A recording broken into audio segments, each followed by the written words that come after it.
Assalamualaikum dan salam sejahtera. Saya Megat Muhammad Alif Nawir bin Muhammad Kasim, Matric number 276526 dari PACE UUM Cawangan Kuala Lumpur. Pada hari ini akan membincangkan tentang campuran pemasaran bagi syarikat AirAsia Berhad.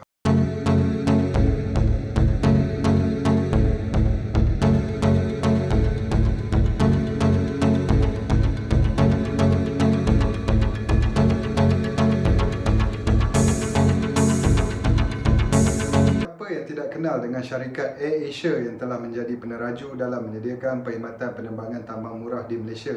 Namun pasti ramai yang tidak mengetahui AirAsia bermula dengan hanya mempunyai 2 pesawat dan 6 laluan sahaja di Malaysia pada awal kemunculannya. Namun kini ia mempunyai lebih dari 200 buah pesawat dan menerbangkan pelanggan ke 152 destinasi di 22 buah negara. Antara produk dan servis yang ditawarkan oleh AirAsia Berhad ialah penerbangan tambang murah, sewa kenderaan, pakej percutian, insurans perjalanan, ancillaries iaitu bagasi, makanan dan lain-lain, termasuk barang dagangan ikonik mereka. Bagi membincangkan analisis SWOT syarikat AirAsia, kita akan melihat kekuatannya terlebih dahulu. Yang pertama, AirAsia adalah sebuah syarikat yang terkenal di rantau Asia.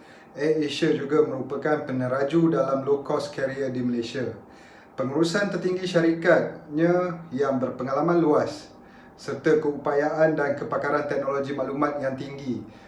Sebagai contoh, khidmat pelanggan yang dikenali sebagai AVA dibangunkan menggunakan Artificial Intelligence. AirAsia juga mempunyai fasiliti MRO bagi memastikan agar pesawat dapat diselenggara dan berfungsi dengan baik pada setiap masa. Beberapa kelemahan AirAsia yang telah dikenal pasti ialah kos operasi yang tinggi. Ini kerana mereka terpaksa berdepan dengan perubahan harga minyak dunia yang tidak tentu. Pada masa yang sama masih perlu menawarkan tambang murah kepada pelanggan-pelanggan mereka. AirAsia juga perlu mengimbangi antara kualiti servis dengan harga yang ditawarkan. AirAsia juga mempunyai kadar aduan yang tinggi oleh pelanggan terhadap kualiti servis yang telah diberikan. Peluang yang dimiliki oleh AirAsia pula merujuk kepada ASEAN Open Skies Policy di mana 60% trafik udara antarabangsa kini dikuasai oleh syarikat low cost carrier. Ini memberi peluang cerah kepada AirAsia berbanding syarikat penerbangan premium seperti Malaysia Airlines Systems. Terdapat beberapa faktor ancaman kepada AirAsia, antaranya ialah caj tertentu yang dikenakan di setengah lapangan terbang telah menimbulkan persepsi ianya sebahagian daripada caj yang dikenakan oleh syarikat, namun ia sebenarnya adalah di luar kawalan AirAsia dan ini sedikit sebanyak telah menjejaskan imej syarikat. Margin keuntungan adalah sekitar 30% dan telah menarik minat banyak pesaing lain seperti Tiger Airways iaitu anak syarikat kepada Singapore Airlines. Bagi membincangkan tentang campuran pemasaran AirAsia, kita akan melihat 3 ciri-ciri seperti harga, promosi dan pengedaran. Dari segi harga, penawaran harga tiket AirAsia adalah lebih murah berbanding syarikat penerbangan lain di Malaysia.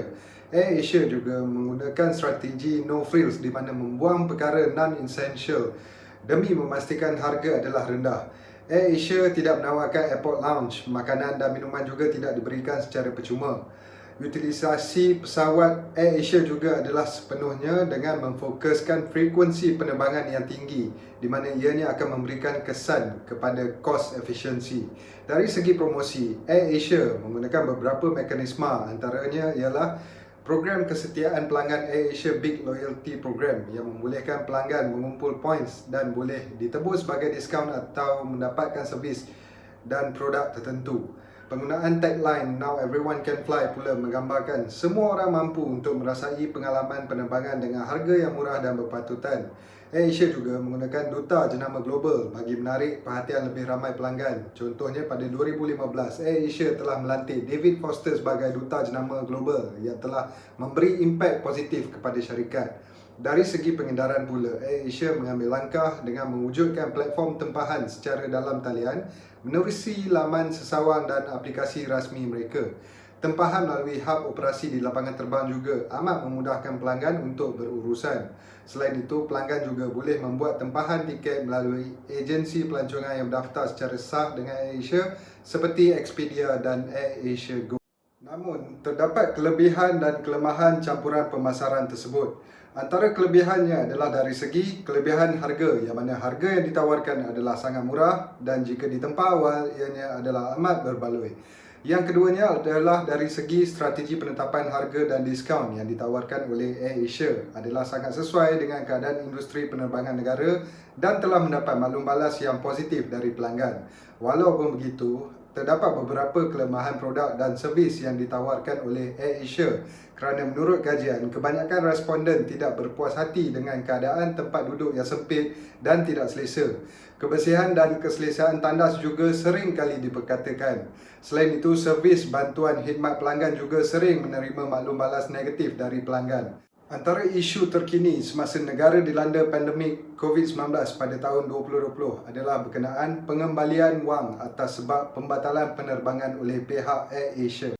Strategi segmentasi pemasaran oleh syarikat AirAsia pula akan melihat bagaimana strategi bagi mengatasi kelemahan campuran pemasaran yang telah dikenal pasti. Antaranya ialah tempat duduk yang digunakan oleh pesawat AirAsia dari model Mirus Hawk oleh Mirus Aircraft Seating yang berpengkalan di United Kingdom. Masih terdapat aduan mengenai tempat duduk ini tidak begitu selesa dan nipis. Untuk itu, inovasi baru diperlukan. AirAsia perlu peka dan mengambil kira aduan dan maklum balas pelanggan. Mereka perlu membuat penyelidikan di dalam product development agar dapat menghasilkan pelan tempat duduk yang lebih selesa dan model tempat duduk yang lebih ergonomik. Berkenaan servis khidmat pelanggan pula, AirAsia perlu melatih kaki tangan dengan lebih baik. Sistem chat with Ava pula perlu ditambah baik dengan pemprograman komputer yang lebih maju bagi memastikan pelanggan berpuas hati dengan servis yang diberikan. Secara kesimpulannya, AirAsia sememangnya peneraju dalam arena penerbangan tambang murah. Namun begitu, kualiti perkhidmatan dan servis harus dipertingkatkan walaupun pada masa yang sama memastikan harga tiket adalah kekal rendah. Ini kerana pada pendapat saya, jika dibiarkan pesaing-pesaing lain di dalam arena low cost carrier ini akan mengambil peluang menyaingi atau mengambil alih demografi pasaran tertentu. Sekian, terima kasih.